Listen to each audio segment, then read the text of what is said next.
তো আজি আছে ইন্ডিয়া ভাৰ্চেছ ইংলেণ্ডৰ মহামুকাবলা knockout match second semifinal ICC T20 world কাপৰ।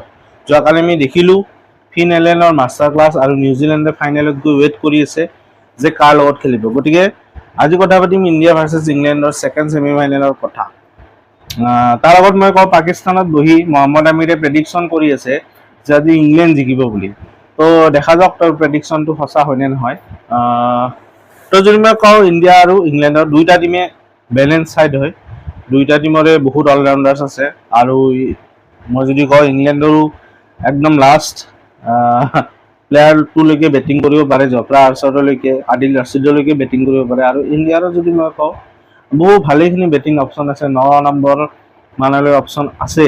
এতিয়া কথা হ'ব যে প্লেইং 11 কি হ'ব, প্ৰবেবল 11। প্লেইং 11 কোনো চেঞ্জ হ'ব নালাগে, যি খেলাই আছে সেয়ে খেলাব লাগে মোৰ হিচাপত। ৰিংকু সিঙৰ এণ্ট্ৰি যদি মই কওঁ ৰিংকু সিং খেলিবলৈ নাই, বহুতে ভাবিব পাৰে।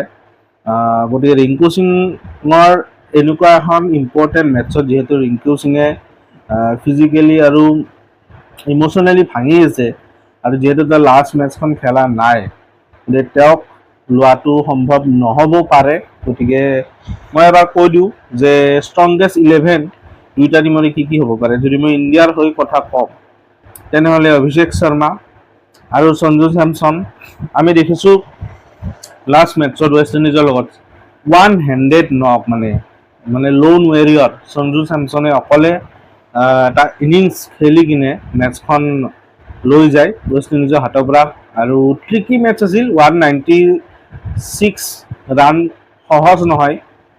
গতিকে অভিষেক শৰ্মা সঞ্জু চেমছন আহিব অপেনাৰ্ছ, তাৰপিছত আহিব ঈশান কিষাণ, তাৰপিছত সূৰ্যকুমাৰ যাদৱ কেপ্টেইন, তিলক বৰ্মা, হাৰ্দিক পাণ্ডিয়া, শিৱম ডুবেৰ যদি মই কথা কওঁ লাষ্ট মেটছত বহুত ৰান খাইছিল।